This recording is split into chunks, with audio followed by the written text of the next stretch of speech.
आप आप सभी को नमस्कार।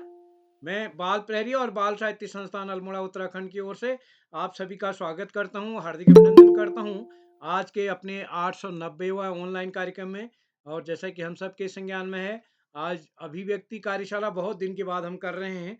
और इस अभिव्यक्ति कार्यशाला में अमूमन कभी-कभी जब हम कवि सम्मेलन करते हैं तो उसमें 8 लाइन की बाध्यता होती है कि 8 ही लाइन की सुनानी है। उसके पीछे ये भी मंशा होती है कि कहीं न कहीं हम कम निर्धारित लाइन में अपनी बात कहना सीखें। लेकिन आज के कार्यक्रम में हम अपनी कविता को अपने हिसाब से सुना सकते हैं, लिख सकते हैं और किसी भी विधा में अपनी प्रस्तुति दे सकते हैं। तो आज के इस अभिव्यक्ति कार्यशाला में आदरणीय आकाश सरस्वत सर कहते हैं ये सबसे सरल कार्यशाला भी है। तो इस कार्यशाला में सभी का स्वागत है। आज के मुख्य अतिथि होंगे हमारे बीच श्रीमती ज्योति विशाल देशमुख जी, जो कि बड़ौदा से भी हमारे बीच हैं, साहित्यकार। और आप इस पटल पर कई दिन जुड़ती रही हैं, आपका स्वागत है। साहित्य के क्षेत्र में आपका महत्वपूर्ण योगदान है। तो मैं आपका विशेष रूप से आपका समय देने के लिए आभार व्यक्त करता हूँ, आपका स्वागत करता हूँ। विशिष्ट अतिथि नीलाक्षी कॉलोनी जी हमारे बीच जुड़ चुकी हैं। और आज आज के हमारे इस कार्यक्रम में कनिका जोशी जी अध्यक्षता करेंगे और संचालन करेंगे हमारे दोस्त ईधान जोशी जी, कक्षा 8 Yogesh Joshi memorial Shiv Shakti public school चंपा देवीधुरा से। और इस कार्यक्रम में मैं स्वागत करता हूं आदरणीय श्री आकाश आसो जी, उपनिदेशक शिक्षा विभाग उत्तराखंड। आदरणीय श्री श्याम पलट पांडे जी, संरक्षक बाल प्रहरी अहमदाबाद गुजरात। आदरणीय डॉक्टर अशोक कुमार नेगी जी, संरक्षक बाल प्रहरी खंडवा मध्य प्रदेश। और इस पटल पर हमारे साथ प्रतिदिन जोड़ने वाले हैं आदरणीय सुमित श्रीवास्तव सर, आदरणीय श्री नरेंद्र पाल जी, आदरणीय श्री कामेश्वरी सिंह जी। और इस कार्यक्रम में हमारे बीच वीरेंद्र सिंह जी, देवराज बिष्ट जी। और इस कार्यक्रम में हमारे बीच गीता जोशी जी, आदरणीय अशोक पंत जी। और इस कार्यक्रम में हमारे बीच जुड़ने वाले लक्ष्मी शर्मा सिरोठिया जी और इस कार्यक्रम में हमारे बीच जुड़ने वाले सभी अभिभावकों, साहित्यकारों और नन्हे मुन्ने दोस्तों का मैं स्वागत करता हूं। और आज के इस कार्यक्रम को अभिव्यक्ति कार्यशाला, जैसा मैंने कल भी बताया कि इस कार्यशाला के लिए 3 सूचियां बन चुकी हैं। यानी अगले 2 दिन अगली 2 सूचियां और बन चुकी हैं। लेकिन इधर हम आदरणीय पांडे सर और पटल में जितने साथी हैं, हम करीब 2-3 दिन मुख्यालय से बाहर रहने के कारण इस कार्यक्रम को स्थगित करेंगे। अगर परिस्थितियां ठीक बनी तो हम बीच में कोई सूचना आपको देंगे, नहीं तो अमूमन 2-3 दिन हम छुट्टी करेंगे। तो एक बार मैं पुनः सभी का स्वागत करते हुए मंच सौंपता हूँ ईदांत जी को। ईदांत जी, आपका स्वागत है। जी धन्यवाद सर, मेरी आवाज आ रही है? आ रही है, स्वागत है आपका। जी धन्यवाद। ओम गजाननं भूतगणाधिसेवितं कपित्थजम्बो फलचारुभक्षम् उमातं शोकमार्तारं नमामि विघ्नेश्वरपादपङ्कजम्। माँ शारदे के इस पावन पंच को नमन करते हुए मैं ईधांत जोशी कक्षा 8 का छात्र योगेश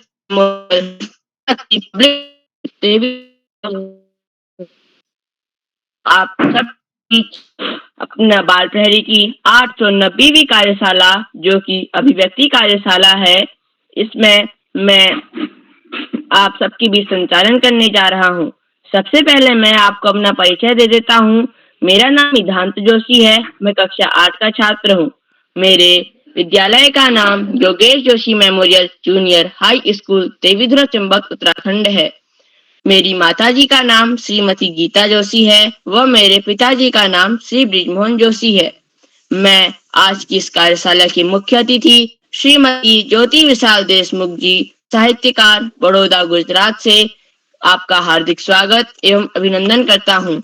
व विशिष्ट अतिथि नीलाक्षी कॉलोनी कक्षा 7 टनकपुर से तथा अध्यक्षता कर रही दीदी कनिका जोशी कक्षा 10 अल्मोड़ा से आप सबका हार्दिक स्वागत एवं अभिनंदन। इसी के साथ मैं श्रीमान आकाश सारस्वत सर, श्रीमान श्याम पलट पांडे सर व मंच पर व इस पटल में उपस्थित अभिभावक गण, श्रोतागण, प्रतिभागी गण एवं उपस्थित समस्त विद्वान जनों को मेरा सादर नमस्कार।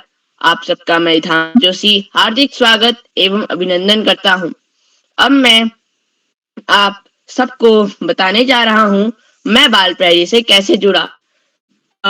जब मैं कक्षा 4 में पढ़ता था तब मेरे पिताश्री अल्मोड़ा आए हुए थे मेरी दीदी की शादी में। तब हमारे विद्यालय में बाल प्रहरी नामक पत्रिका पहले से आती थी जिसमें श्रीमान उदय किरोड़ा जी का पता लिखा है। उस पते के माध्यम से मेरे पिताश्री श्रीमान उदय किरोड़ा जी से मिले और उसके बाद से कक्षा 4 से मैं बाल प्रहरी की कार्यशालाओं से जुड़ा आ रहा हूँ। यह मेरे संचालन का 15वां अवसर है जिसके लिए मैं श्रीमान उदय किरोड़ा जी का हार्दिक आभार व्यक्त करता हूँ कि आपने मुझे आज की इस कार्यशाला में संचालन करने के लायक समझा। अब मैं आपको बताने जा रहा हूँ अभिव्यक्ति कार्यशाला होती क्या है।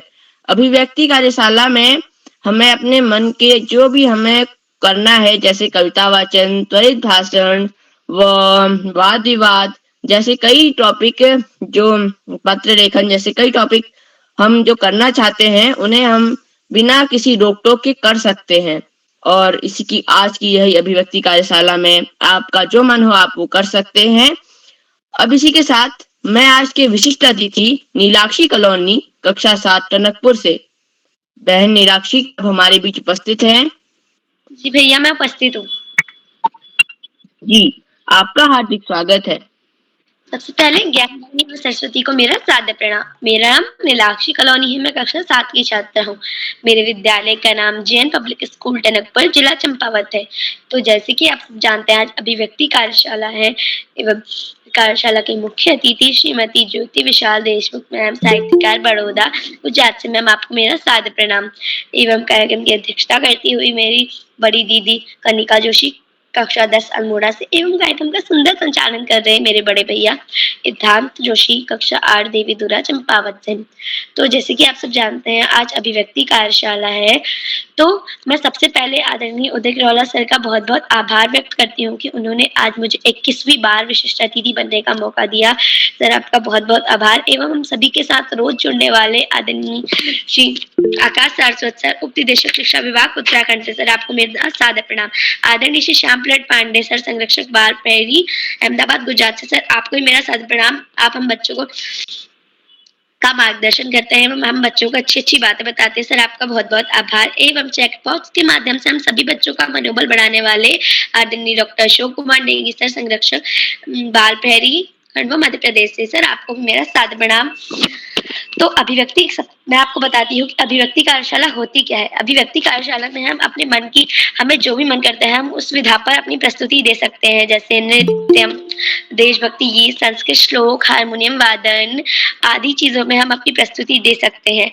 तो अब मैं ज्यादा समय न लेते हुए अपना प्रस्तुति देती हूँ। मेरा जो है विधा अभिव्यक्ति की, मैं हारमोनियम वादन करूंगी। और जैसे कि आप सभी को पता है आज नवरात्रि का तीसरा दिन है एवं आप सभी को नवरात्रि की शुभकामनाएं। तो मैं एक नवरात्रि पर ही भजन हारमोनियम पर प्रस्तुत करूंगी।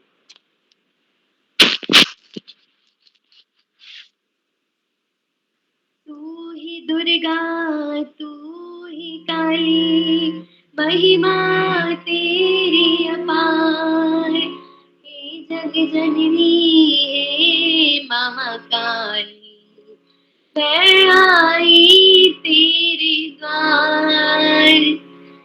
सुन ले तू मेरी पुकार, मैया काली का, सुन ले तू मेरी पुकार, ये जुआ काली का, तूने सुन ली मैया को यो सुन लो, तूने सुन ली मैया को यो सुन लो, आ रही हूँ तेरा दरबार, ये जुआ काली का, आ रही हूँ तेरा दरबार, ये जुआ काली का, सुन ले तू मेरी पुकार, ये जुआ काली का। आलो बुलावा गया दौड़ी दौड़ी ओलो, जब आलो बुलावा दौड़ी दौड़ी ओलो, तेरी पानी लो फूल पत्ती चढ़ो लो, तेरो श्रृंगार करुणो द्विकटित जूलो भोगे लगा मेरे मैया तेरो फूलो तू मेरी जीवन आधार राही जुहाटी काली का तू मेरी जीवन आधार जुहाटी काली का सुन ले तू मेरी पुकार जुहाटी काली का सुन ले तू मेरी पुकार जुहाटी काली का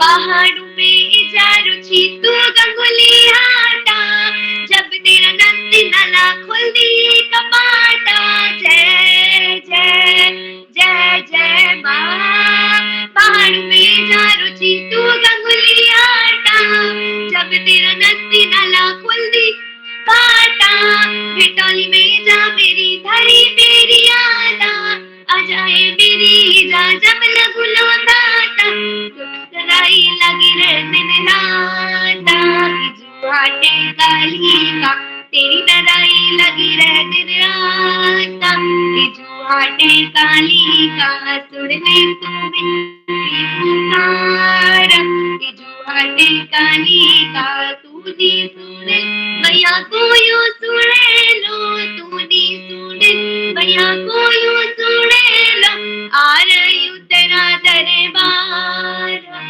जुहाटे काली का आ रही हूँ तेरा दरबार जुहाटे काली का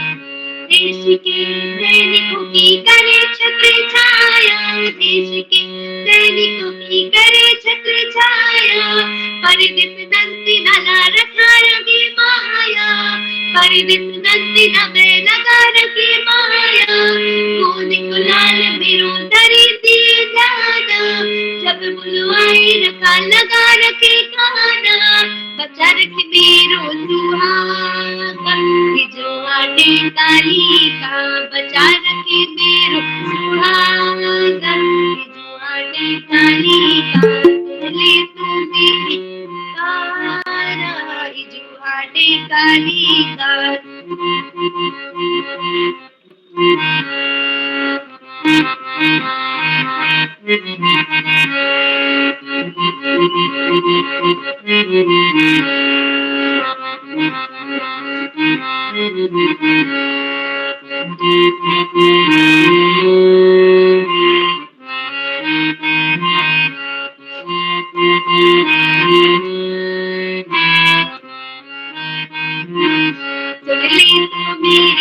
तारा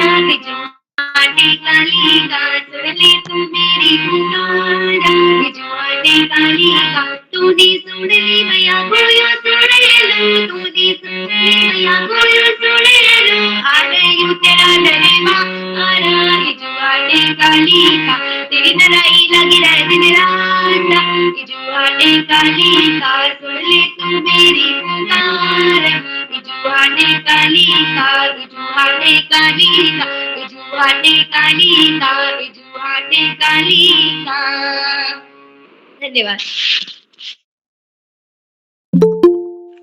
जी, धन्यवाद। हार्दिक आभार। आपने हमें एक बहुत अच्छा भजन सुनाया जिससे हमारे नवरात्रि का जो है नवरात्रि हमारी चल रही हैं। आपने हमें नवरात्रि के ऊपर ही हाट कालिका माता के ऊपर हमें भजन सुनाया, इसके लिए हम आपका हार्दिक आभार व्यक्त करते हैं। अब मैं आपको इस कार्यशाला के कुछ नियम बताना चाहता हूँ जिनका आपको कार्यशाला के दौरान उल्लंघन नहीं करना होगा। जिसमें प्रथम नियम है, जब भी कोई प्रतिभागी अपनी प्रस्तुति दे रहा हो तब आपको अपना माइक खोल के व्यवधान नहीं डालना है। जब भी कोई प्रतिभागी अपनी प्रस्तुति दे रहा हो तब उसे अपना माइक व ऑडियो दोनों ही ऑन रखना है। इसके बाद अगला नियम यह है कि प्रतिभागी को स्वयं से बोलने दिया जाए, अभिभावक उसमें सहायता न करें। इसी के साथ अब मैं हमारे आज के पहले प्रतिभागी लोकेश बिष्ट कक्षा 7 अल्मोड़ा से, भाई लोकेश, क्या आप हमारे बीच उपस्थित हैं? या लोकेश बिष्ट, भैया मैं उपस्थित हूँ। जी, आपका हार्दिक स्वागत। मेरा नाम लोकेश बिष्ट है। मैं कक्षा 7 का छात्र हूँ। मेरे विद्यालय का नाम राजकीय इंटर कॉलेज दरमिया सोमेश्वर अल्मोड़ा है। आप सभी को मेरा धन्यवाद। आपने मुझे तीसरी बार ऑनलाइन प्रस्तुति देने का मौका दिया। मैं आप सभी के सामने एक देशभक्ति गीत प्रस्तुत करना चाहता हूँ। ओ देश मेरे तेरी शान पे सदके कोई धन है क्या, तेरी धूल से बढ़ के तेरी धूप पे रोशन, तेरी हवा पे जिंदा, तू बाग है मेरा मैं तेरा परिंदा, है अर्जी ये जीवानों की जहाँ वो सुहाने देखी, एक रोज वही मेरी शाम हो, वे शाम का हो या कपन सिपाही वाला, ओढ़ेंगे हम जो भी तूने, ओ देश मेरे तेरी शान पे सदके कोई धन है क्या, तेरी धूल से बढ़ के तेरी धूप पे रोशन, तेरी हवा पे जिंदा, तू बाग है मेरा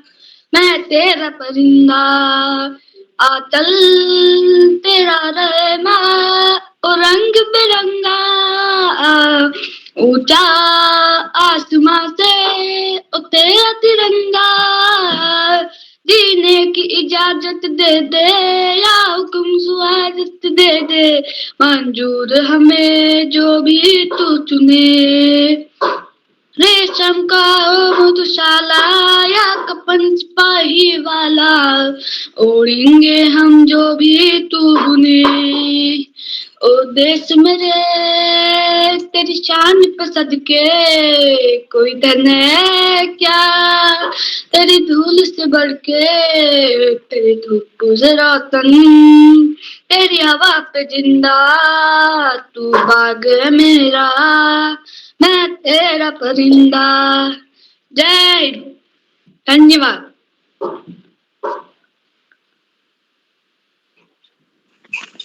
धन्यवाद, हार्दिक आभार। आपने हमें एक बहुत ही सुंदर देशभक्ति गीत सुनाया जिससे हमें काफी आनंद आया। अब हम आगे बढ़ते हुए नमन चौधरी कक्षा 10 मध्य प्रदेश से, दादा नमन, क्या आप हमारे बीच उपस्थित हैं? जी हाँ अध्यक्ष, मैं आपके बीच उपस्थित हूँ। आपका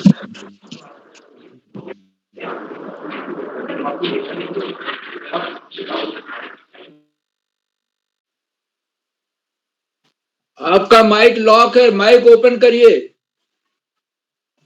हाँ, अब बोलिए। मेरा नाम नमन चौधरी है और मैं कक्षा 10 का छात्र हूँ। मेरे विद्यालय का नाम है ऑक्सफोर्ड पब्लिक स्कूल और मेरे आज की स्वरचित कविता मैं आज सुनाने वाला हूँ। उसका शीर्षक है गुलाब तो बहुत छुए होंगे तुमने, अब कांटों से थोड़ा खून बहा लो। तो पहले मैं उसके बारे में आपको कुछ बताता हूँ। वह कविता मैंने इसलिए लिखी है, पहले के लोग में बहुत एकता थी, वह एक दूसरे की सहायता करने के लिए हमेशा एक तैयार रहते थे, एकजुट रहते थे। पर आज के लोगों में वह नहीं दिखता है। आज के लोग तृष्णा करते हैं, एक दूसरे से जलने की भावना रखते हैं, एक दूसरे की मदद तो छोड़ो, दूसरे से जलते हैं और अपने आप को ही खो बैठते हैं। वह अपने आप की सहायता, अपने आप को देखना, अपने आप की मेंटेनेंस रखना वो भूल जाते हैं और दूसरों पे भड़ास निकालते हैं। एक स्वार्थ की भावना तो ऐसी आ गई है, मानो अब तो कुछ है ही नहीं, सिर्फ तुम और तुम, जिसको अंग्रेजी में बोलते हैं ना, ईगो। चलिए अब मैं अपनी कविता, स्वरचित कविता को शुरू करता हूँ। गुलाब तो बहुत छुए होंगे तुमने, अब कांटों से थोड़ा खून बहा लो, अपने अंदर के ईश्वर को जगाकर इस दानव देह को मानव बना लो। भड़ास निकाली होगी लोगों पर, अब शांति का दीप जला लो, इस काली अंधियारी रात में उचित मार्ग का पता लगा लो। जीवन बीत रहा है प्यारे, माया का पीछा छोड़ दे, इस जीवन में 2 पल निकाल कर प्रकृति से बातें कर ले। नहीं है तेरे अपने भी अपने, परमात्मा को सहारा बना ले, अपने अंदर के ईश्वर को जगाकर इस दानव देह को मानव बना ले। धन्यवाद, आपका दिन शुभ मंगल हो।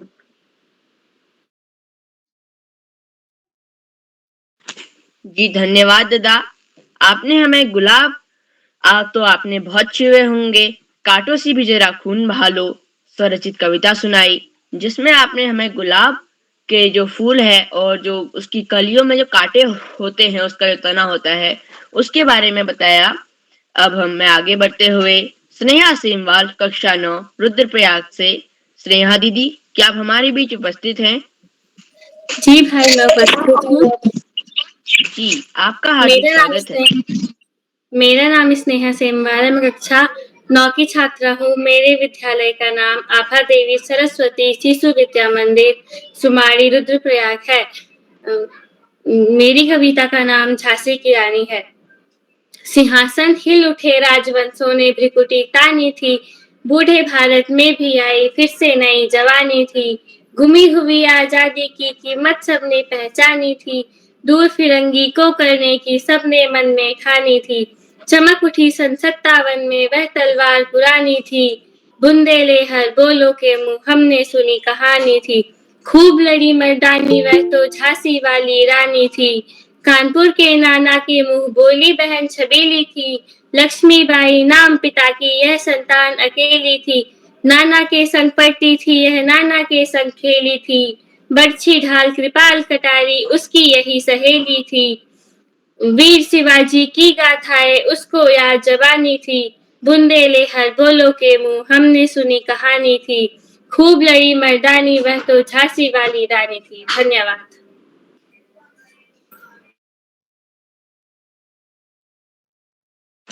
धन्यवाद, हार्दिक आभार। आपने हमें सुभद्रा कुमारी चौहान की बहुत ही प्रसिद्ध कविता झांसी वाली रानी, झांसी की रानी आपने हमें सुनाई। अब हम आगे बढ़ते हुए रिदिम्मा लमगड़िया कक्षा 9 नैनीताल से। बहन रिदिमा, शायद वे हमारे बीच उपस्थित नहीं है। अब मैं आगे बढ़ते हुए जी, आपका हाथ है। धन्यवाद ईशांत भैया।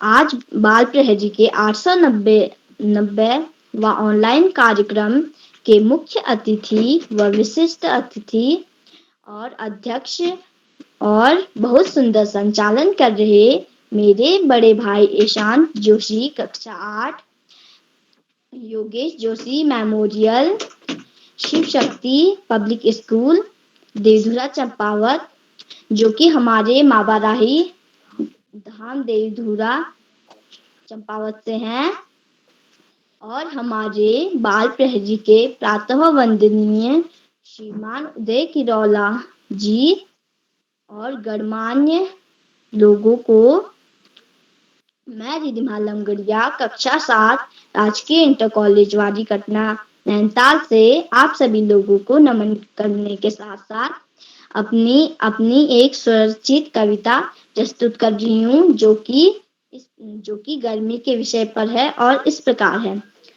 देखो भाई गर्मी आई, धूप पसीना साथ ये लाई, देखो भाई गर्मी आई, धूप पसीना साथ ये लाई, आसमान से आग है बरसे, बच्चे बूढ़े पानी को तरसे। आसमान से आग है बरसे, बच्चे बूढ़े पानी को तरसे।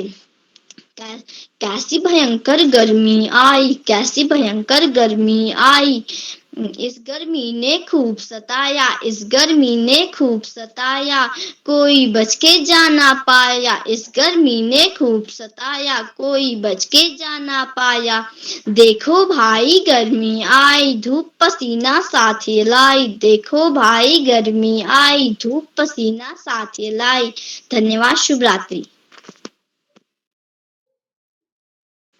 धन्यवाद, हार्दिक आभार। अब मैं आगे बढ़ते हुए श्रीमान आकाश सारस्वत सर को मंच पर आमंत्रित करता हूँ। श्रीमान आकाश सारस्वत सर। धन्यवाद, बहुत बहुत धन्यवाद प्रिय इधांत। सबसे पहले बेहतरीन संचालन के लिए प्रिय इधांत को बहुत बहुत बधाई।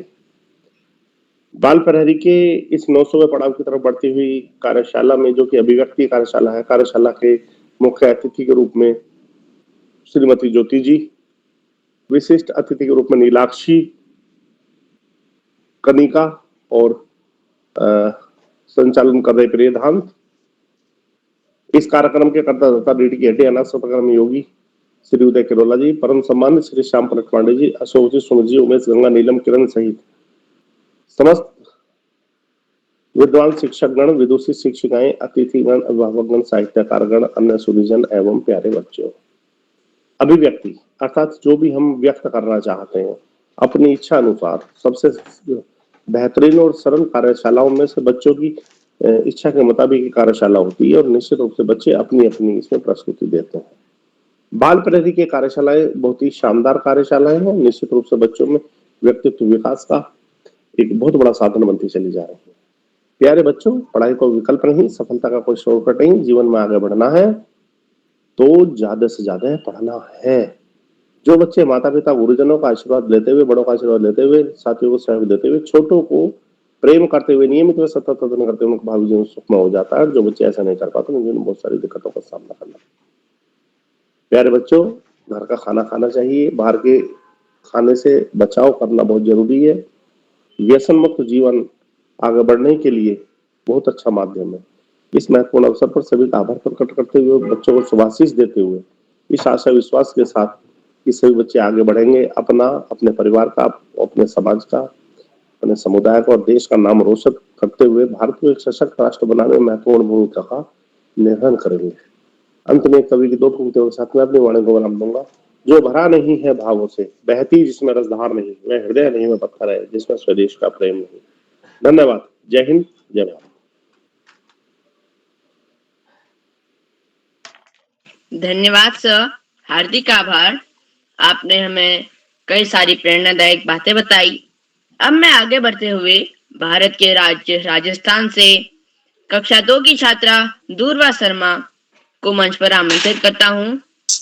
बहन दूर्वा।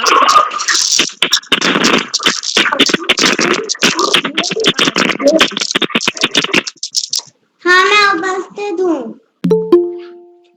आपका हार्दिक स्वागत है। धन्यवाद।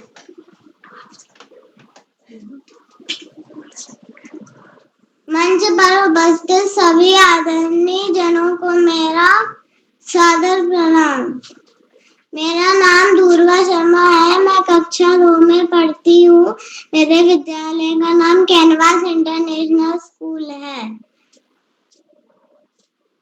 मैं आज आप सभी के समक्ष अपनी पाठ्यपुस्तक की कविता रसोई घर सुनाने जा रही हूँ।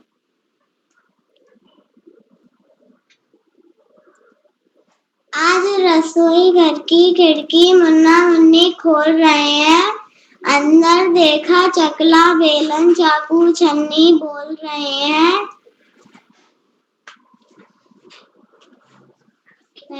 गोल चांद सी हूँ मैं, थाली बस सकती हूँ बनकर ताली।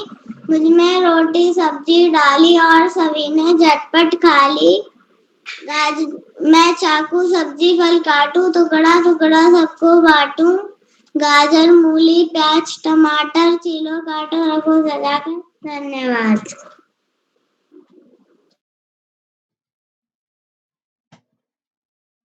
धन्यवाद। हार्दिक आभार, आपने हमें अपनी पाठ्य पुस्तक की एक कविता सुनाई। अब मैं आगे बढ़ते हुए कक्षा 7 से बहन अनुष्का उत्तर प्रदेश से। बहन अनुष्का अनुष्का शायद वे भी हमारे बीच उपस्थित नहीं है। अब मैं आगे बढ़ते हुए मानसवी बिष्ट केजी अल्मोड़ा से। बहन मनस्वी शायद वे भी हमारे बीच उपस्थित नहीं है। अब मैं मंच पर आमंत्रित करता हूं आज की मुख्य अतिथि श्रीमती ज्योति विशाल देशमुख जी, साहित्यकार, बड़ौदा, गुजरात से। श्रीमती ज्योति विशाल मैम।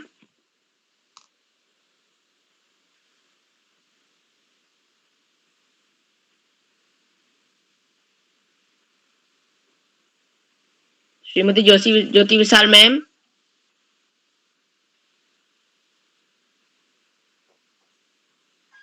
शायद वे हमारे बीच उपस्थित नहीं है।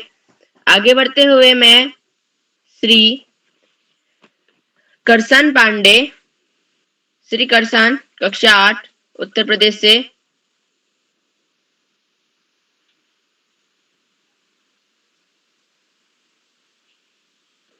शायद वे हमारे बीच उपस्थित नहीं है। हर्षित पांडे, कक्षा 6, चंपावत से। भाई हर्षित।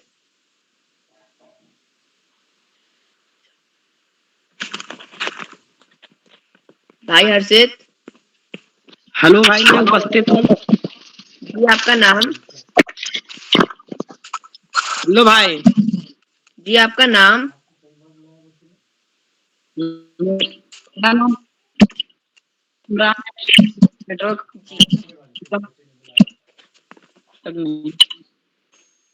मेरा नाम कामरान है। जी आपका हार्दिक स्वागत है।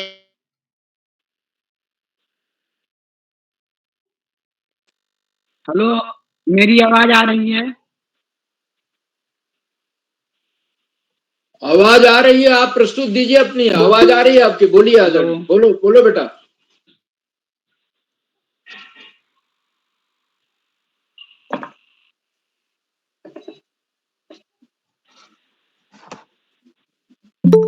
जी, मेरा नाम कामरान है। मैं आज अपनी स्वरचित एक कविता सुनाने जा रहा हूँ आप लोगों को, जिसका शीर्षक है अपनी मंजिल। तो सुनिएगा।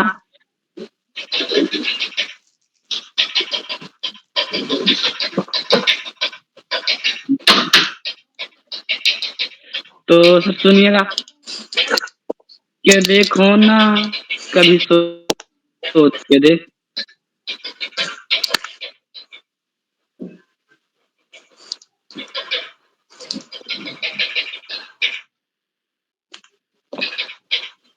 आप कविता सुनाइए, कामरान जी कविता सुनाइए। देशमुख जी अपना माइक बंद कर लिए प्लीज। आदरणीय ज्योति जी अपना माइक बंद कर लीजिएगा।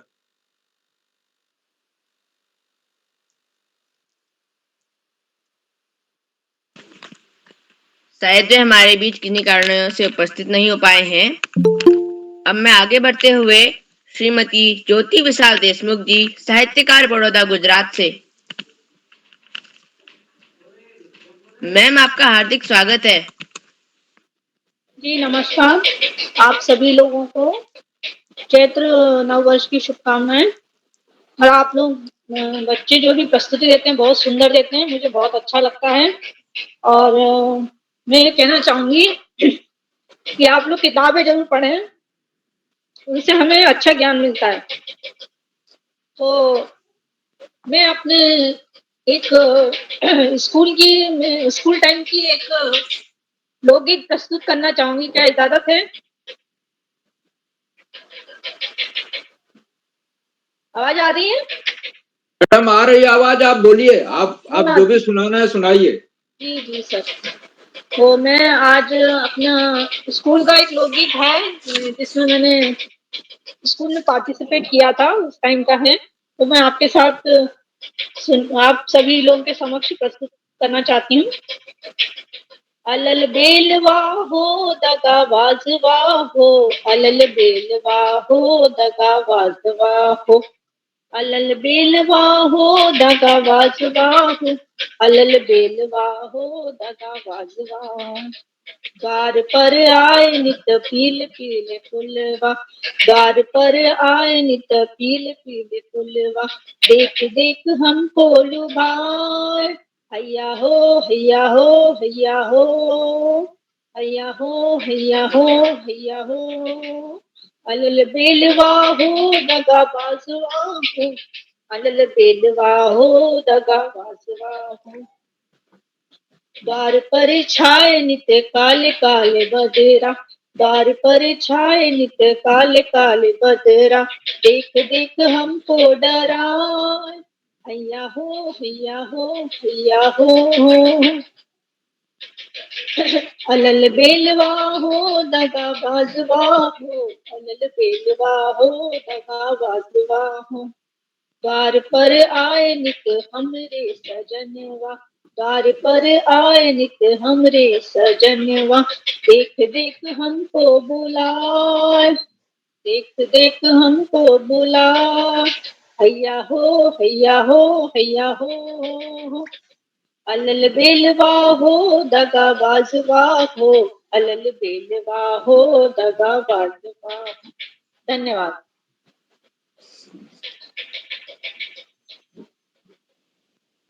धन्यवाद मैम, हार्दिक आभार। आपने हमें अपने टाइम का एक आपके लोकगीत सुनाया। आगे बढ़ते हुए मैं हर्षित पांडे चंपावत से, भाई हर्षित, शायद वे हमारे बीच उपस्थित नहीं है। उपेक्षा अल्मोड़ा से,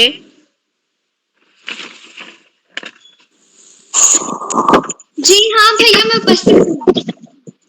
उपेक्षा राज जी, आपका हार्दिक स्वागत। आप सभी को मेरा प्रणाम। मैं अपेक्षा राज, कक्षा 7 की छात्रा हूँ। मेरे विद्यालय का नाम कुमाऊं पब्लिक स्कूल द्वाराहाट है। आज मैं आप सभी के सामने एक सरस्वती वंदना प्रस्तुत करने जा रही हूँ।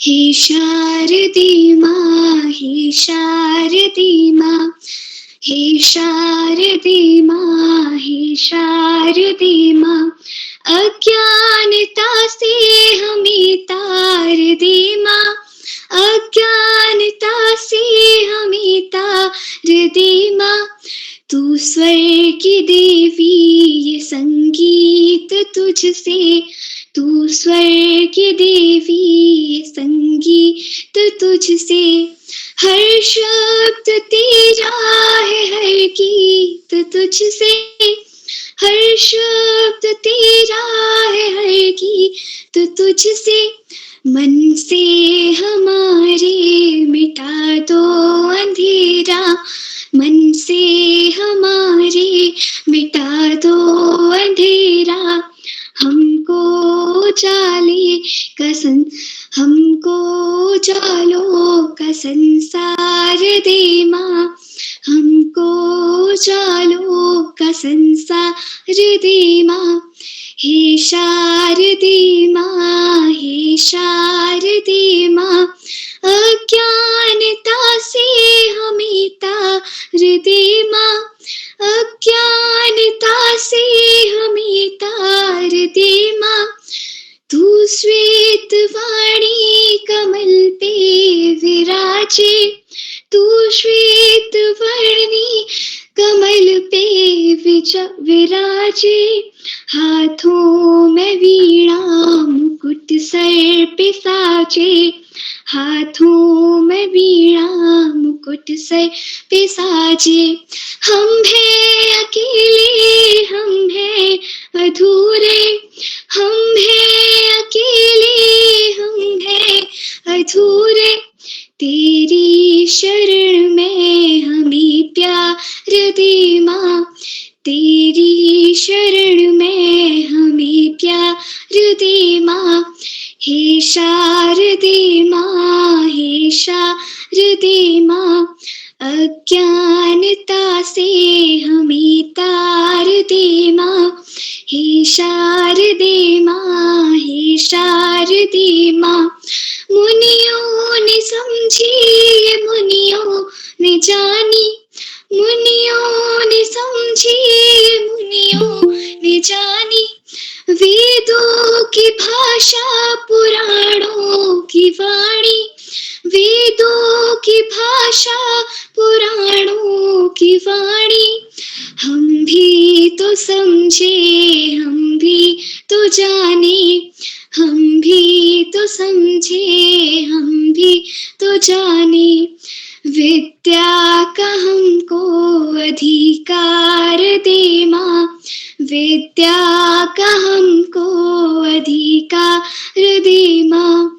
हे शारदे माँ, हे शारदे माँ। अज्ञानता से हमें तार दे माँ, हे शारदे माँ, हे शारदे माँ। हे शारदे माँ, हे शारदे माँ। धन्यवाद। शुभ रात्रि। धन्यवाद, हार्दिक आभार। आपने हमें बहुत ही सुंदर सरस्वती वंदना सुनाई। अब मैं आगे बढ़ते हुए श्रीमान श्याम प्रसाद पांडे सर को मंच पर आमंत्रित करता हूँ। बहुत बहुत धन्यवाद, बहुत बहुत हार्दिक आभार प्रिय ईधान। बहुत सुंदर संचालन, आत्मविश्वास से भरा हुआ संचालन, त्रुटिहीन संचालन आपका।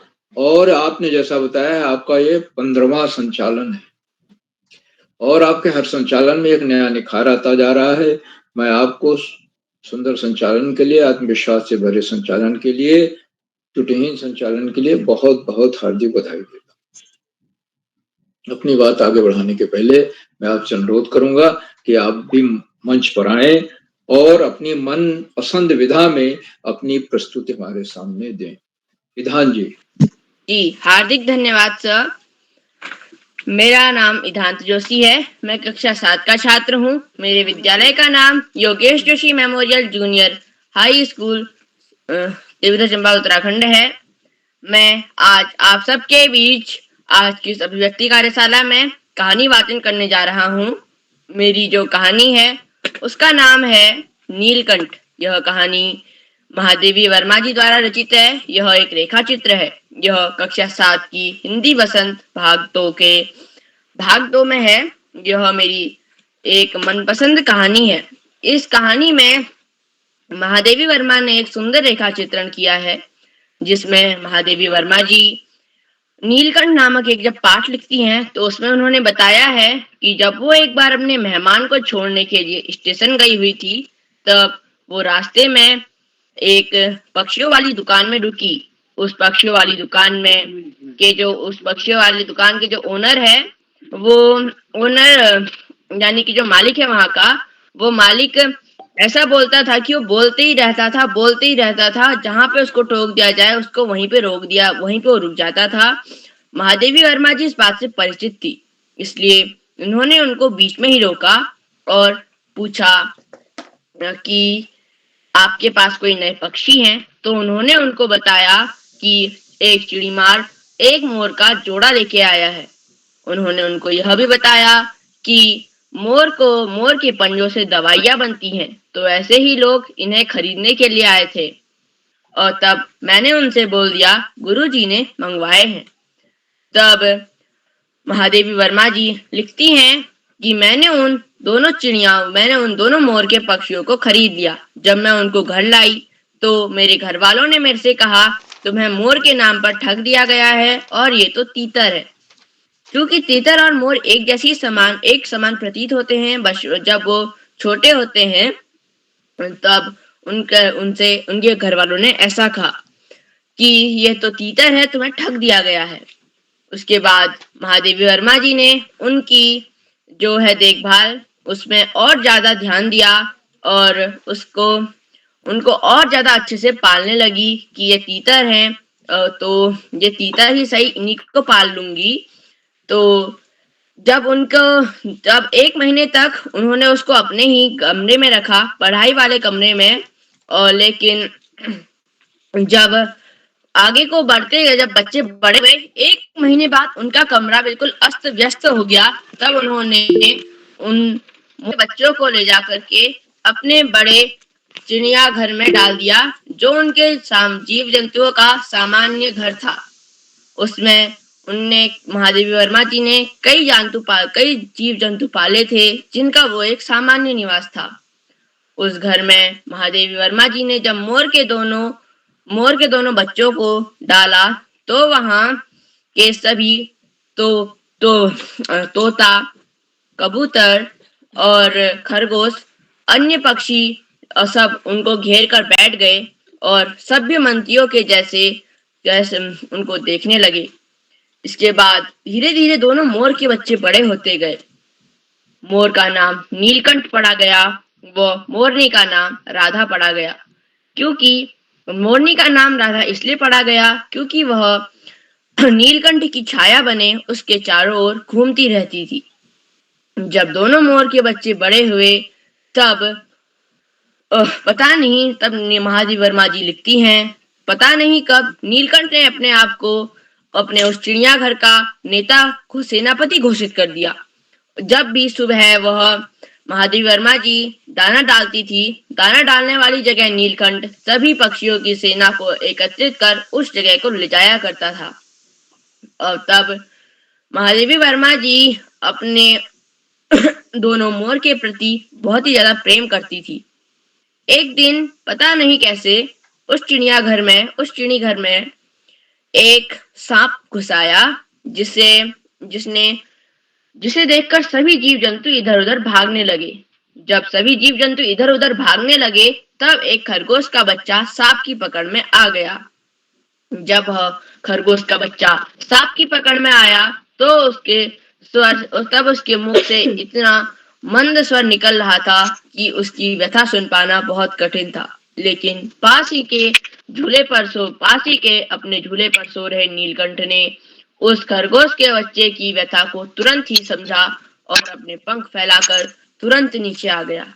और नीलकंठ ने फिर उसके बाद, जब नीलकंठ को पता था अगर सांप के मुख में सीधे प्रहार करा जाए तो खरगोश के बच्चे को भी चोट लग सकती है, अतः नीलकंठ ने सांप के गर्दन में प्रहार करा, जिससे और खरगोश की तरफ पकड़ ढीली हो गई।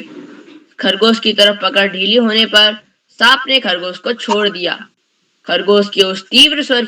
उसके बाद खरगोश का तीव्र स्वर निकला और तीव्र स्वर की वजह से माली वहां पहुंच गया। लेकिन माली और महादेवी वर्मा जी पहुंचने से पहले ही नीलकंठ सांप के 2 खंड कर चुका था। उसके बाद नीलकंठ ने पूरी रात भर उस खरगोश के बच्चे को अपने पंखों के नीचे लेटाकर उसको सारी रात भर सेका, और उसको जब वह दोबारा सेका तो उसे उसके माता पिता के पास किया। जब नीलकंठ ने अपने आप को जब चिड़ियाघर का सेनानायक घोषित करा, तब जब भी कोई चिड़ियाघर में कोई भी गलत काम करता तो नीलकंठ उसको दंड देने के लिए दौड़ भागता। कई बार खरगोश के बच्चे जब उसको अत्यधिक क्रोधित कर देते तो वह उन्हें अपनी पैनी चोंच से उठाकर, उनके कान के बल उठाकर उन्हें कई घंटों तक लटकाए रहता, जब तक वे तीव्र क्रंदन नहीं करने लग जाते। जब वे तीव्र क्रंदन करने लग जाते तब नीलकंठ उन्हें छोड़ देता। इस चक्कर में कई बार नीलकंठ की पैनी चोंच के कारण खरगोश के बच्चों का कर्णवेध संस्कार भी हो जाता। जब नीलकंठ के अपना इस प्रकार का प्रेम जानवरों के प्रति देखकर महादेवी वर्मा जी को काफी अच्छा लगता था। एक दिन काले मेघ आसमान में छाने लगे और नीलकंठ, जो कि मोर था, वह नृत्य की भंगिमा में खड़ा होकर नाचने लगा। वह राधा उसके दाईं तरफ से पंखों को छूती हुई बाईं तरफ से निकलती, जिससे वह एक बहुत ही सुंदर नृत्य होने लगता। महादेवी वर्मा जी इस नृत्य को देखती हैं और वे लिखती हैं कि इस नृत्य को देख करके जब भी मेरे यहाँ कोई भी जब भी मेरे यहाँ कोई भी देशी विदेशी मेहमान आता तो मोरनी और मोर, नीलकंठ और राधा दोनों ही इसी प्रकार की भाव भंगिमा में खड़े हो जाते। अनेक देश विदेश से आने वाले अनेक लोगों के वहां आने पर नीलकंठ की उस नृत्य की भाव भंगिमा को देखकर कई विदेशी महिलाओं ने उसे परफेक्ट जेंटलमैन की उपाधि दे दी थी। अब आगे बढ़ते हुए जब महादेवी वर्मा जी लिखती हैं कि जब ऐसे ही 3-4 साल बीत गए, उसके बाद महादेवी वर्मा जी दोबारा एक बार अपने मेहमान को छोड़ने के लिए स्टेशन गई। तब आते वक्त उन्हें दोबारा चिड़िया की दुकान में गई और वहां से एक और मोरनी ले आई जिसका नाम कुब्जा रखा गया। स्वभाव के अनुसार कुब्जा प्रकृति की ही साबित हुई। कुब्जा का अर्थ होता है जो किसी के बीच थोड़ा झगड़ा करा दे, ऐसी को कुब्जा कहते हैं। जब कुब्जा आई तो वह मोर को अपने प्रति आकर्षित करने लगी, लेकिन नीलकंठ तो पहले से ही राधा का था, वह राधा से ही प्रेम करता था।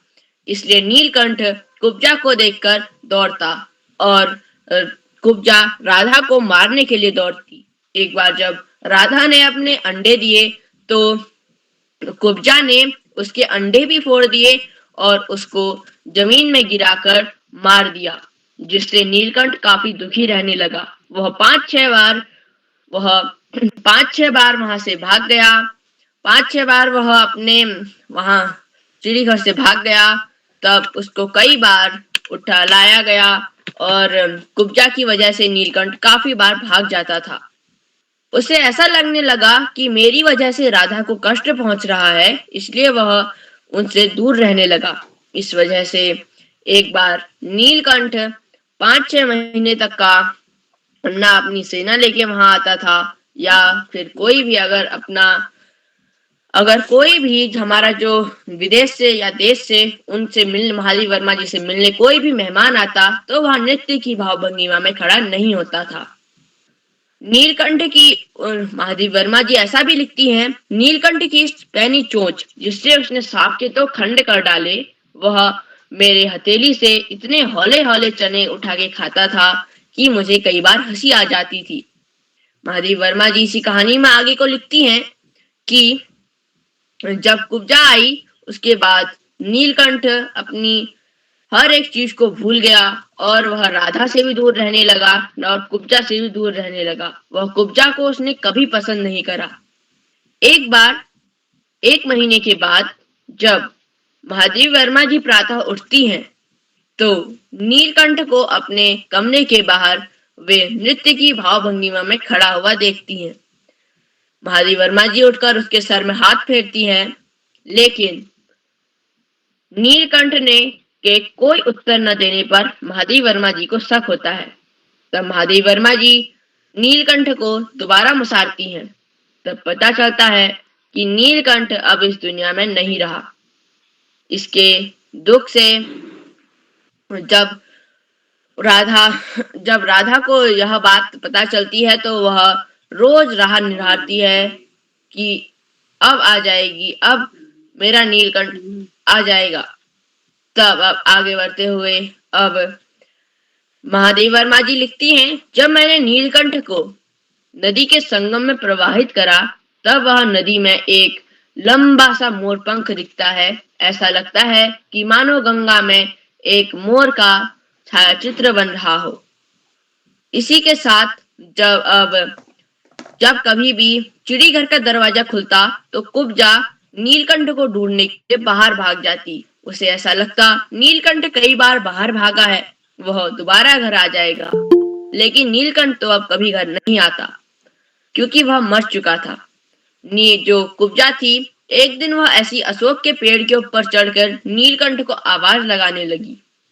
तब श्री महादेवी वर्मा जी की कुतिया लाइकेन एक जर्मनी कुतिया है, जिसे उस कुतिया के ऊपर से जब कुब्जा आवाज लगा रही थी तो उसको नीचे जैसे ही कुब्जा उतरी तो जैसे ही कुब्जा नीचे उतरी तो महादेव वर्मा जी की कुतिया ने उसका काम तमाम कर दिया और कुब्जा भी इस दुनिया में नहीं रही।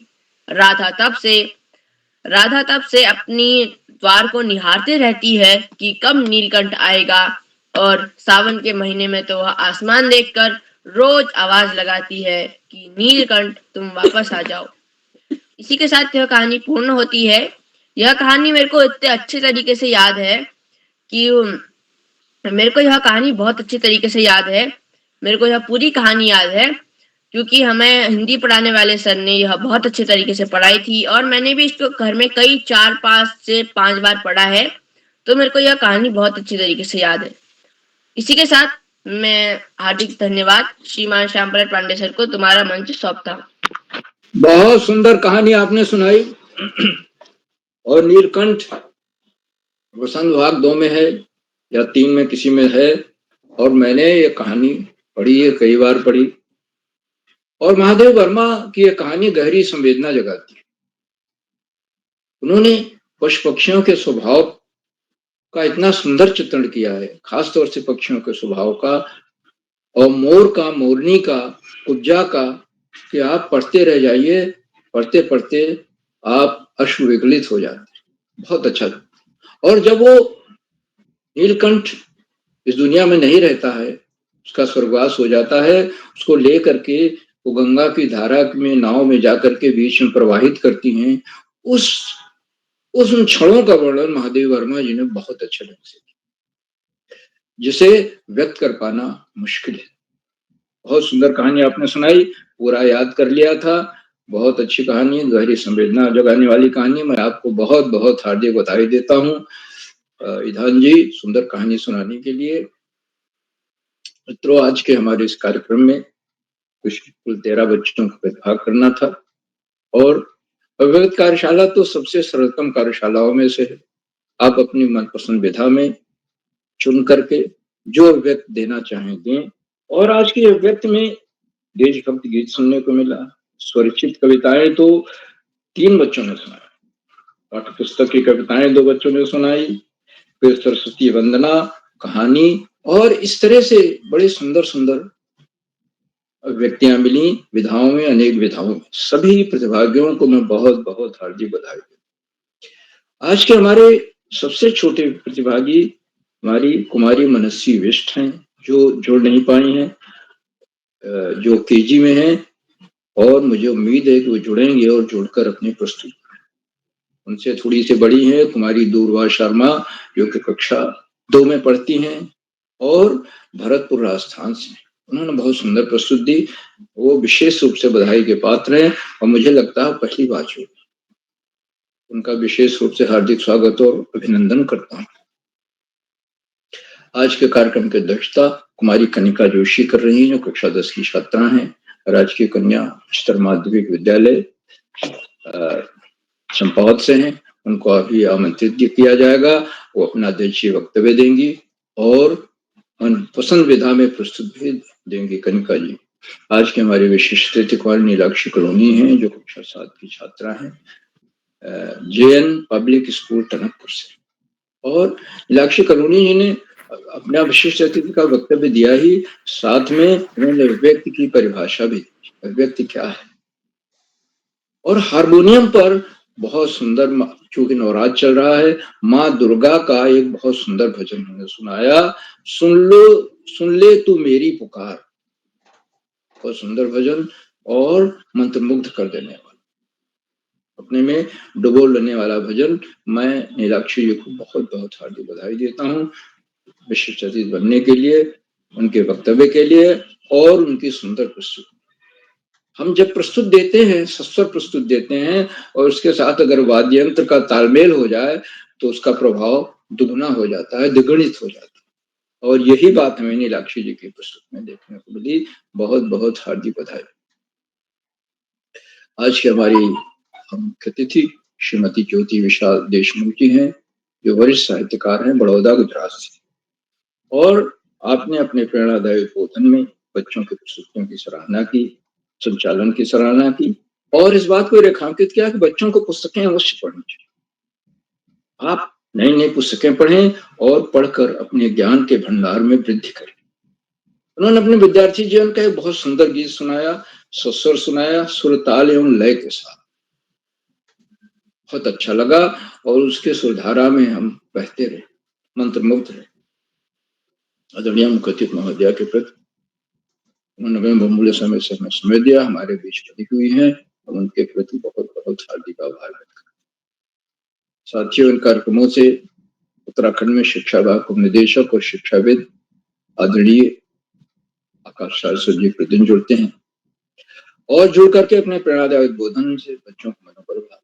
उन्होंने संचालन की सराहना की, प्रस्तुतियों की प्रशंसा की और अभिव्यक्ति की परिभाषा देते हुए बताया कि इस अभिव्यक्ति कार्यशाला में अपनी इच्छा अनुसार अपनी विधा में आप प्रस्तुत दे सकते हैं, मगर हमें ध्यान रखना है कि पढ़ाई का कोई विकल्प नहीं है और सफलता का कोई शॉर्टकट नहीं।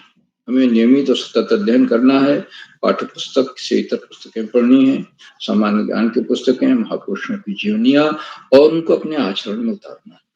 एक व्यसन मुक्त जीवन जीने का संकल्प लेना है, एक सच्चरित्र नागरिक बनना है और एक बड़े राष्ट्र के निर्माण में अपना योगदान देना है। आदरणीय आकाश सरस्वती जी के प्रेरणादायी उद्बोधन के लिए मैं उनके प्रति बहुत बहुत हार्दिक आभार व्यक्त करता हूं। मित्रों, इन कार्यक्रमों से खंडवा से डाइट में सीनियर व्याख्याता के पद पर कार्यरत शिक्षाविद आदरणीय डॉक्टर शुभपाल देवी जी प्रतिदिन जुड़ते हैं। उन्होंने चैट बॉक्स का उत्तरदायित्व संभाल रखा है। उनकी सुंदर रोचक उत्साहवर्धक टिप्पणियां हमारा मनोबल बढ़ाती हैं। बच्चे उनकी टिप्पणियों की प्रतीक्षा करते रहते हैं। मैं उनका हार्दिक स्वागत, वंदन, अभिनंदन करता हूं। मैं उनको सादर प्रणाम करता हूं और अपने विश्लेषण में बड़ी खास बात यह है कि वो कोई न कोई नया विश्लेषण देते हैं, नई चीज पर बोलते हैं। हार्दिक स्वागत है, अभिनंदन है आदरणीय नेगी जी। साथियों, कार्यक्रमों से देश के 16-17 प्रांतों के अनेक कवि, कहानीकार, साहित्य प्रेमी, मनीषी और चिंतक भी जुड़े। उनमें कुछ नाम जो पटल पर आए इस प्रकार हैं: आदरणीय नरेंद्र पाल सिंह जी, आदरणीय सुमित श्रीवास्तव जी, आदरणीय कामेश्वरी सिंह मैडम, आदरणीय दीपा कलोनी मैडम, आदरणीय गीता जोशी मैडम, आदरणीय देवराज विश्व जी, आदरणीय अशोक पंत जी, आदरणीय लक्ष्मी शर्मा सिरोठिया मैडम ग्वालियर से, आदरणीय ब्रिजमोहन जोशी जी, आदरणीय भगवती गोसाई मैडम, आदरणीय डॉक्टर डोरीलाल लोधी जी, आदरणीय उमेश पांडे जी और 16-17 प्रांतों से जुड़ने वाले नए विद्वान शिक्षक और शिक्षक। आप सब प्रतिदिन हमारे कार्यक्रमों से जुड़ते हैं और जुड़कर हमारा मनोबल बढ़ाते हैं। हमारे कार्यक्रमों को चार चांद लग जाते हैं, नई गरिमा मिल जाती है, हमारे अंदर अभिनव ऊर्जा का प्रवाह होने लगता है। हम आपके इस लगातार मिलने वाले सहयोग के प्रति बहुत बहुत हार्दिक आभार व्यक्त करते हैं। साथियों, जहां बच्चे और अभिभावकों का सहयोग अनिवार्य और खास तौर से जैसे नीलाक्षी कॉलोनी ने विशिष्ट ने हारमोनियम पर अपनी प्रस्तुति दी। हारमोनियम जैसे वाद्य यंत्र को सीखना, उस पर गाने का अभ्यास करना, यह बिना अभिभावकों के सहयोग के संभव नहीं हो सकता। अभिभावकों के लगातार मिलने वाले सहयोग का ही सफल है कि आज हम 890वां कार्यक्रम बड़ी सफलतापूर्वक पूरा कर रहे हैं और इसलिए मैं अभिभावकों पर बहुत बहुत हार्दिक आभार व्यक्त करता हूँ। और अंत में कार्यक्रमों के सूत्रधार, आधारबिंद, प्रेरणा पुरुष और ऋषियों का सजीवन जीने वाला आदरणीय किरोला जी, जो एक के बाद एक सुंदर, सरस, रोचक, मनोरंजक, सारगर्भित, ज्ञानवर्धक कार्यक्रम करते जा रहे हैं। अभिव्यक्ति कार्यशाला काफी दिनों बाद हुई है, लेकिन यह कार्यशाला इतनी लोकप्रिय कार्यशाला है, जैसा आज किरोला जी बता रहे थे कि अगले दो दिनों के लिए भी इसके लिए सहमतियां आ गई। बच्चे से बहुत पसंद करते हैं, बहुत जुड़ते हैं और एक से एक सुंदर अभिव्यक्तियां देते हैं और हमने देखा सुरक्षित कविताएं सुनाते। आज ही 3 सुरक्षित कविताएं सुनने, बड़ी बात है। तो बच्चे कविता लिखना सीख रहे हैं, सुनाना सीख रहे हैं, मंच पर प्रस्तुति दे रहे हैं। आदरणीय किरोला जी के इन प्रयासों को मैं कोशिश नमन करता हूँ, वंदन करता हूँ, अभिनंदन करता हूँ और अधिक समय न लेकर अपनी वाणी को विराम देते हुए मंच का बहुत सुंदर संचालन कर रही प्रिय ईधान जी को मैं सौंपता हूँ कि आगे का संचालन करें। बहुत बहुत धन्यवाद, बहुत बहुत हार्दिक आभार। ईधान जी। जी धन्यवाद सर, हार्दिक आभार। आपने हमें कई ज्ञानवर्धक बातें बताई। अब मैं कार्यशाला को आगे बढ़ाते हुए आज के अध्यक्षता कर रही दीदी कनिका जोशी, कक्षा 10 अल्मोड़ा से। दीदी कनिका। जी भैया, मैं उपस्थित हूँ। जी, आपका हार्दिक स्वागत है। मेरी आवाज आ रही है? जी, आपकी आवाज आ रही है। जी। सरस्वती नमस्तुभ्यं वरदे कामरूपिणी विश्वरूपी विशालाक्षी विद्यां देहि सरस्वती ज्ञानदायिनी माँ शारदे को सत सत नमन। बाल प्रहरी के 890 ऑनलाइन कार्यक्रम की मुख्य अतिथि परम आदरणीय श्रीमती ज्योति विशाल देशमुख जी, साहित्य खात बड़ौदा गुजरात से। आज की विशिष्ट अतिथि नीलाक्षी कॉलोनी कक्षा 7 टनकपुर चंपावत से। और आज के कुशल संचालन कर रहे मेरे छोटे भैया श्री इधांत जोशी कक्षा 8 देवीधुरा चंपावत से।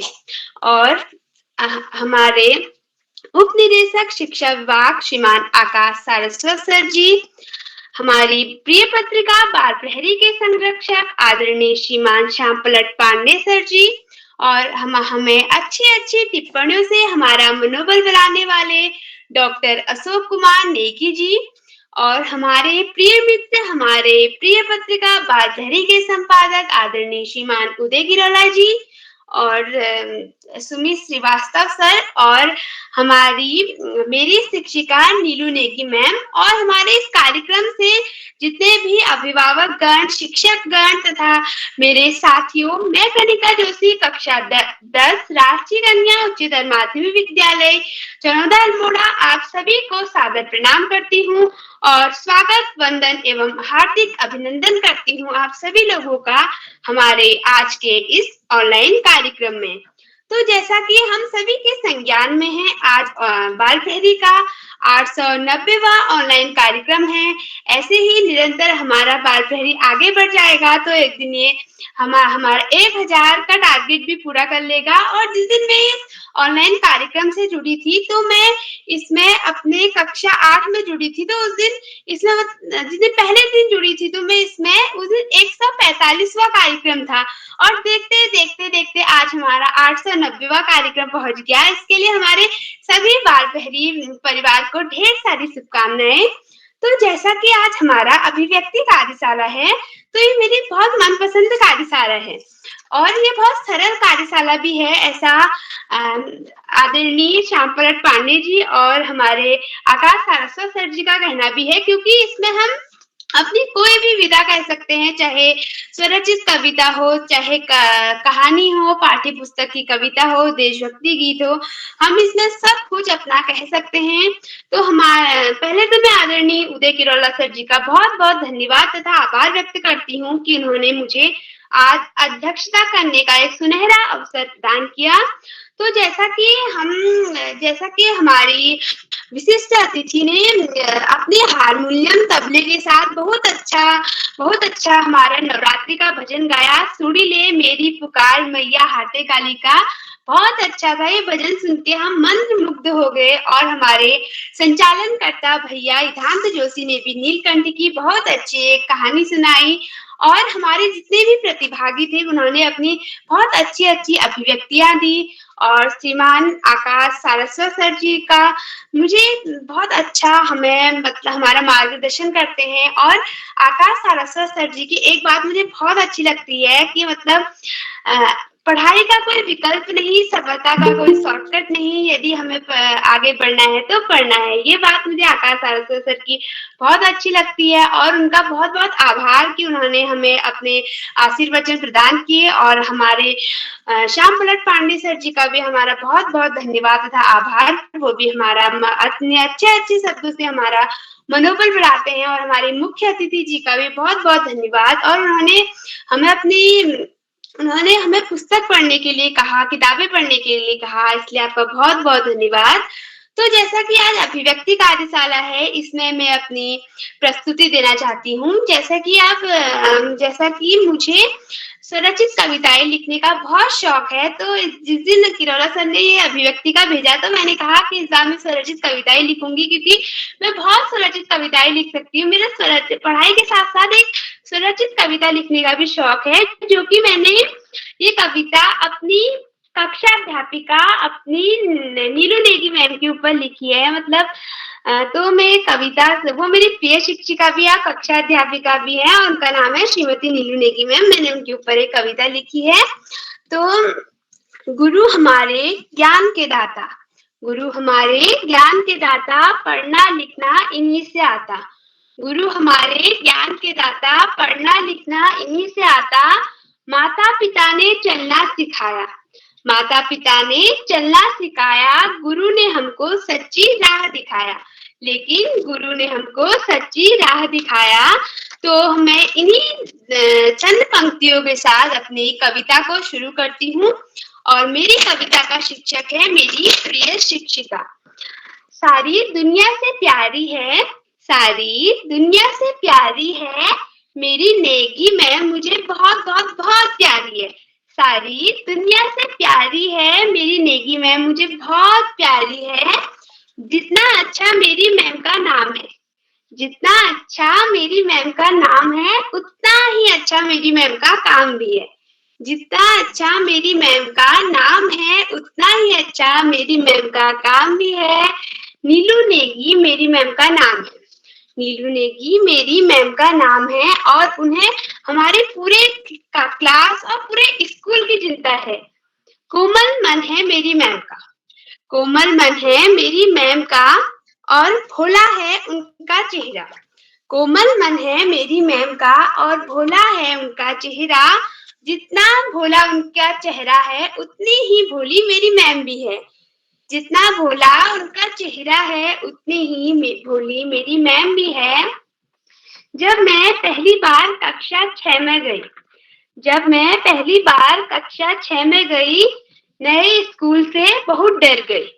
जब मैं पहली बार कक्षा 6 में गई, तो मुझे नए स्कूल से बहुत डर लगी।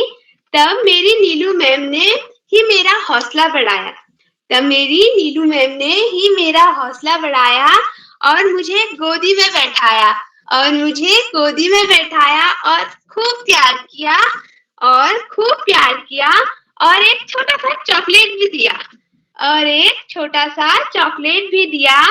उस दिन से पूरे 5 सालों तक, उस दिन से पूरे 5 सालों तक नेगी मैम मेरी गुरु भी रही, गुरु तो है ही खैर, नेगी मैम मेरी गुरु भी रही, माँ भी रही, और साथ ही साथ मेरी दोस्त भी रही, और साथ ही साथ मेरी दोस्त भी रही। उन्होंने गुरु बनके मुझे खूब एसएसटी पढ़ाई, क्योंकि वो हमारी सामाजिक विज्ञान की शिक्षिका है।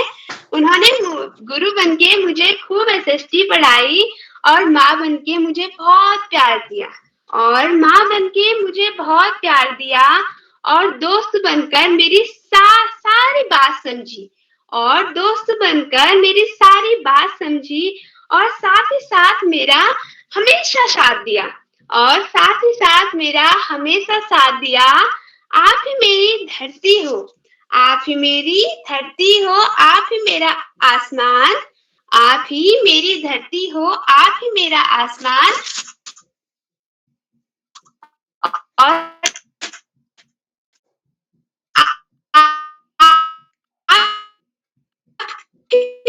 मेरे गुरु हो, और आप ही मेरे गुरु हो, आप ही मेरा भगवान। Thank you Neelu Negi ma'am, और आप सभी का बहुत बहुत धन्यवाद। शुभ रात्रि। हार्दिक आभार। आपने हमें अपनी शिक्षक के ऊपर एक कविता सुनाई जो हमें काफी अच्छी लगी। अब हम आगे बढ़ते हुए मैं मंच पर आमंत्रित करता हूँ छूटे हुए साथी अनुष्का, बहन अनुष्का,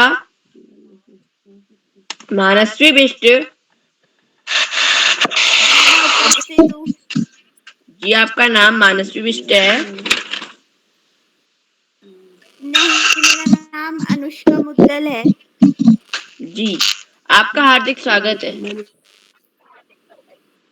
धन्यवाद। मेरा नाम अनुष्का मुद्गल है। मैं कक्षा सप्तम की छात्रा हूँ।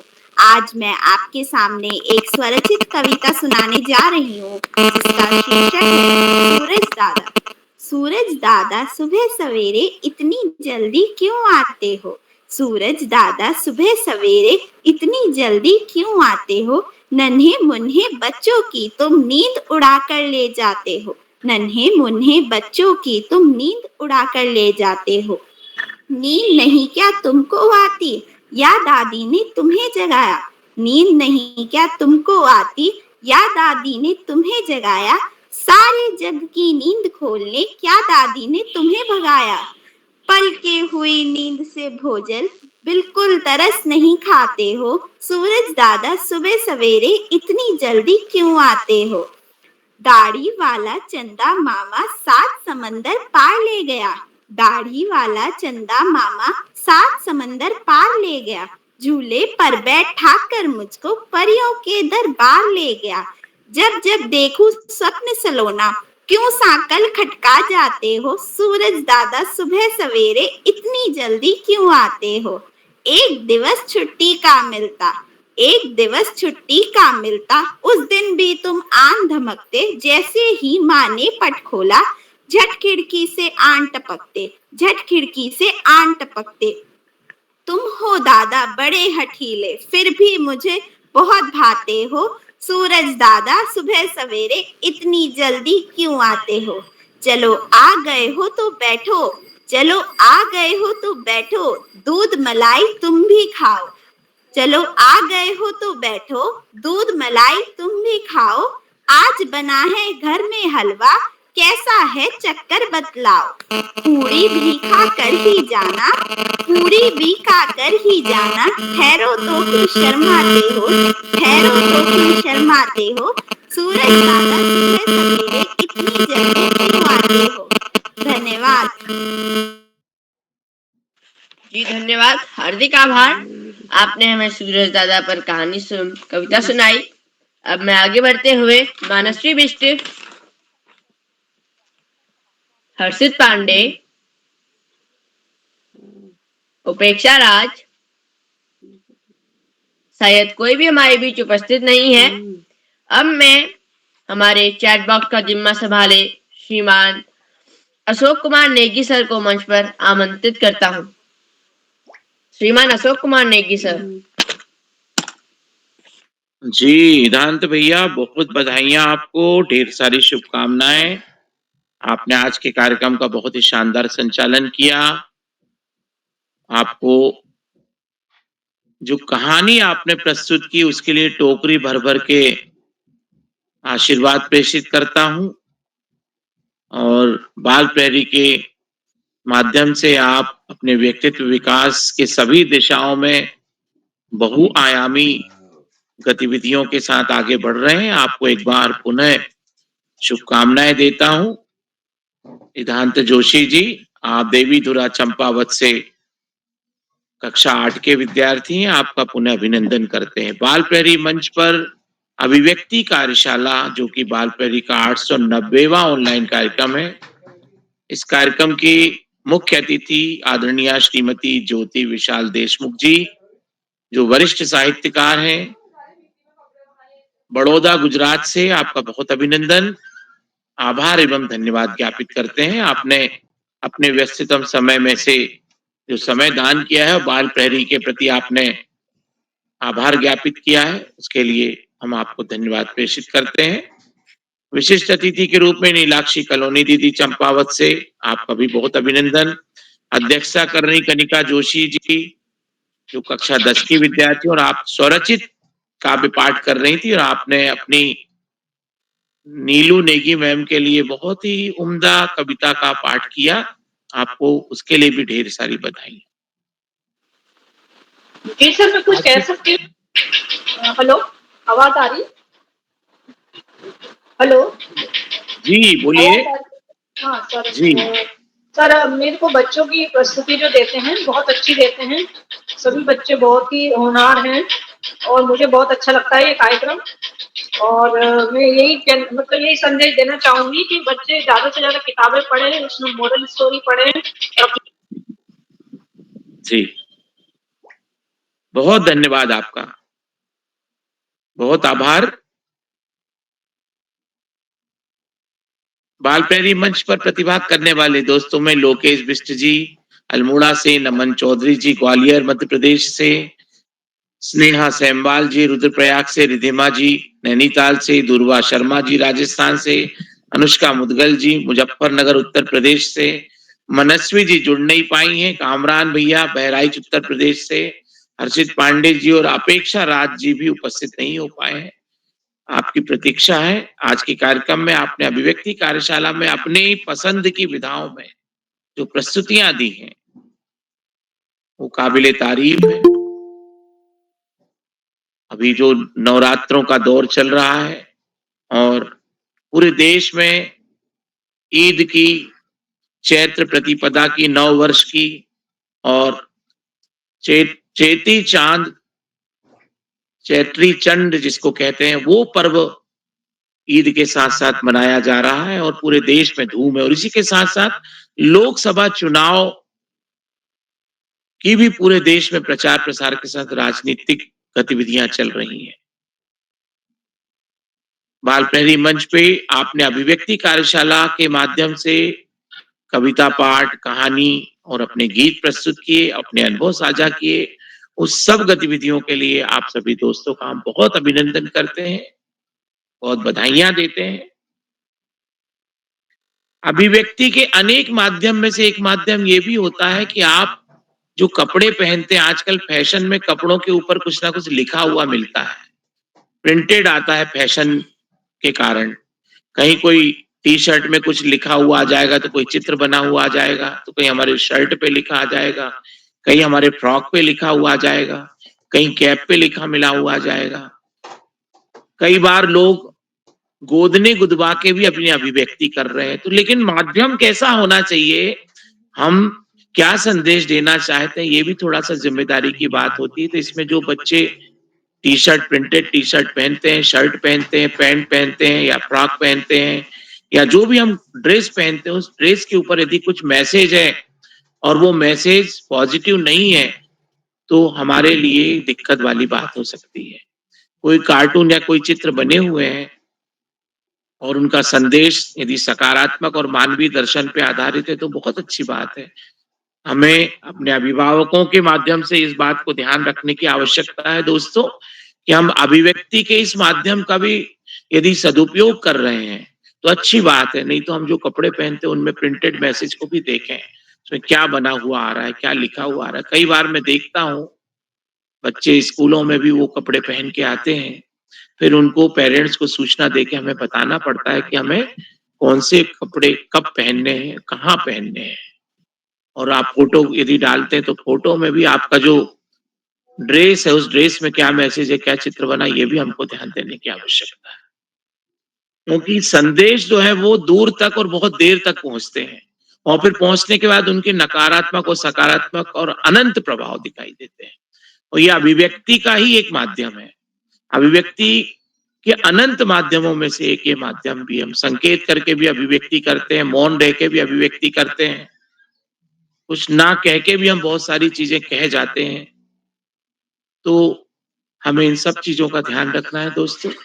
अभिव्यक्ति कार्यशाला में आपने सरल और सहज तरीके से अपनी अभिव्यक्तियों को लोक विधाओं के माध्यम से, गीत के माध्यम से, कविता के माध्यम से, कहानी के माध्यम से और साज के साथ में, हारमोनियम और तबले की थाप के साथ में, आपने जो ढोलक के साथ में जो आपने गीत प्रस्तुत किए, जो आपने अपनी अभिव्यक्ति को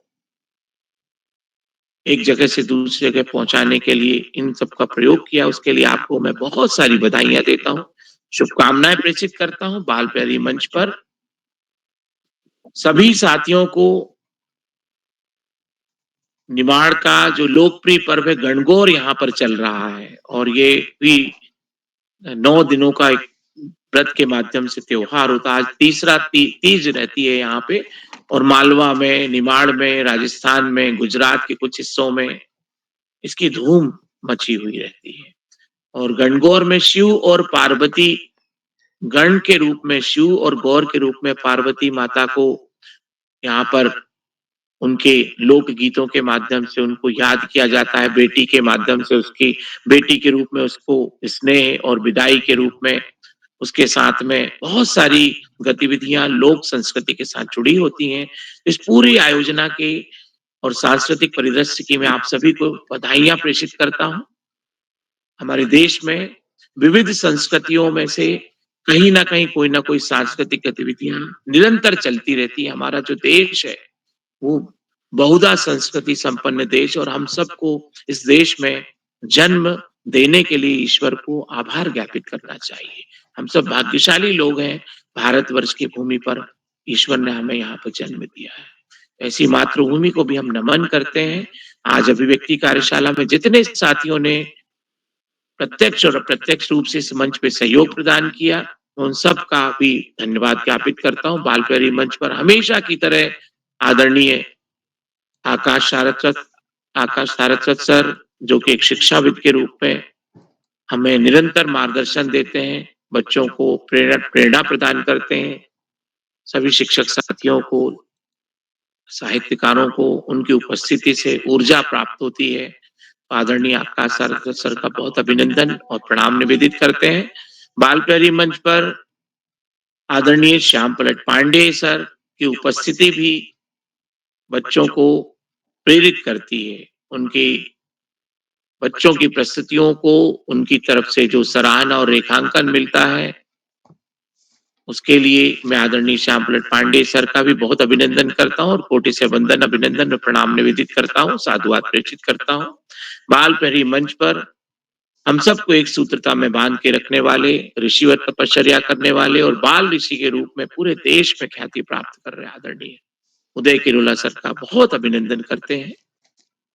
और उनके इस अद्भुत अद्वितीय कार्य के लिए उन्हें हम शब्दों से उनका आभार ज्ञापित नहीं कर सकते, लेकिन औपचारिकतावश हम यही कहेंगे कि आप इसी तरह से पूरे देश के बच्चों को जोड़ते हुए विश्व में भी इसी तरह से अपनी आभा बिखेरते रहें और हम सबको आह्लादित करते रहें, आनंदित करते रहें और बच्चों के व्यक्तित्व विकास के लिए बहुमुखी आयामों का निर्माण करते रहें। आदरणीय उदय किरोला सर, बहुत बहुत आभार ज्ञापित करते हैं।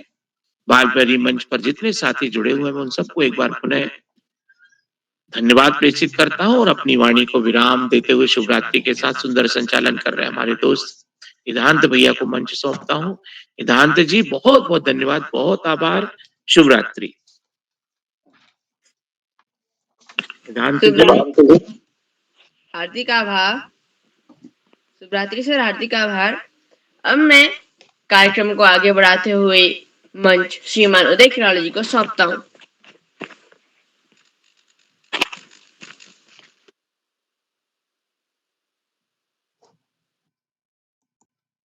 जी इधान जी, आपको सुंदर संचालन के लिए बधाई। आपने बहुत सुंदर और आपकी कहानी सुनाने का तो अंदाज बहुत गजब का था, आपको बधाई। और आज सारे दोस्तों ने बहुत अच्छी प्रस्तुति अपनी ओर से दी है, मैं सबको बधाई देता हूँ। और जैसा कि मैंने पहले भी बताया, ये इस कार्यक्रम में सहभागिता के लिए काफ़ी मित्रों दोस्तों ने अपनी सहमति दी थी और अभी 2 कार्यक्रम और चलेंगे इसमें, तो पूरा 2 सूचियाँ लगभग तैयार हैं। तो लेकिन 2-3 दिन हम इसको ब्रेक करेंगे, शीघ्र ही कब कार्यक्रम करेंगे ये सूचना आप सबको दी जाएगी। क्या कोई साथी ऐसे हैं जो छूट गए हों, पहले पूरा नहीं हो पाया हो, तो मैं उनको आमंत्रित करता हूँ। मैं एक बार और कहना चाहूँगा कि इस पटल पर हम दोबारा तिबारा भी बुलाते हैं, तो अपनी बारी की बिल्कुल इंतजारी करें आप। बिल्कुल दोबारा तिबारा सब बुलाया जाता है, बीच में डिस्टर्ब नहीं करेंगे। तो कामरान जी का मन है कि वो अपनी दोबारा प्रस्तुति देना चाह रहे हैं। कामरान जी, आपका स्वागत है। जी सर, धन्यवाद। सर, मेरा नाम कामरान है। मैं आप लोगों को एक स्वरचित कविता सुनाने जा रहा हूँ, जिसका शीर्षक है अपनी मंजिल। तो सुनिए सर। बैठ के देखो ना, कभी सोच के देखो तुम, मंजिल है कितनी दूर और कहाँ अभी हो तुम। मंजिल तुम्हारी जी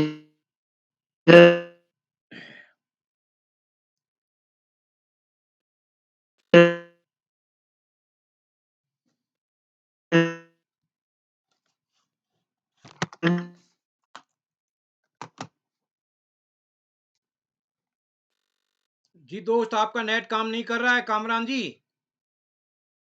आपका नेट काम नहीं कर रहा है। क्या कोई और साथी हैं जिनका नाम सूची में है, पहले नहीं जुड़ पाए हों?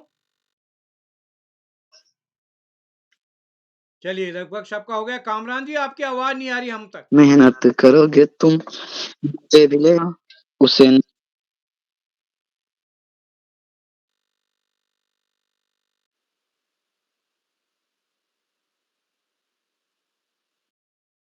जी कामराज जी, आपकी आवाज नहीं आ रही है। तो चलिए, हम कामरान जी को एक बार फिर बुलाएंगे, अगर उनका मन होगा, अगर उनका नेट जुड़ेगा तो हम एक बार पुनः इस कार्यक्रम के आज के मुख्य अतिथि श्रीमती ज्योति विशाल जी कुछ जोड़ना चाह रही हैं आप क्या? आदरणीय ज्योति विशाल जी। जी, चलिए, तो मैं एक बार आज के कार्यक्रम के मुख्य अतिथि आदरणीय श्रीमती ज्योति विशाल देशमुख जी का विशेष रूप से आभार व्यक्त करता हूँ। उन्होंने इस कार्यक्रम के लिए समय निकाला, और सभी इस पटल पर जुड़े हुए सभी मित्रों का आभार। और जो भी साथी इस कार्यक्रम को यूट्यूब के माध्यम से करें, लाइक करके, सब्सक्राइब करके, शेयर करके इस पटल को संबल प्रदान करेंगे। तो एक बार पुनः आप सभी मित्रों का आभार। संभवतः कल 12, 13, 14 3 दिन तो हमारी कम से कम छुट्टी रहेगी। अगली देखते हैं क्या बनती है स्थितियां, जैसा भी बनेगा। तो हमारे यहाँ असल में एक मेला होता है, उस मेले की में हमको शामिल होना है। वो बिना कचके जनू दौरे हटा, तो गाना बड़ा प्रसिद्ध है पूरे देश विदेश में। इस गाने की धूम मची होती है। तो 3 दिन का मेला, उसमें सहभागिता के लिए कल निकलना होगा। तो इसलिए मैं क्षमा चाहूँगा जिन साथियों का नाम आज नहीं जुड़ पाया उनका, लेकिन अगले कार्यक्रम में जुड़ेगा। तो इसी के साथ आप सभी को नमस्कार और शुभ रात्रि।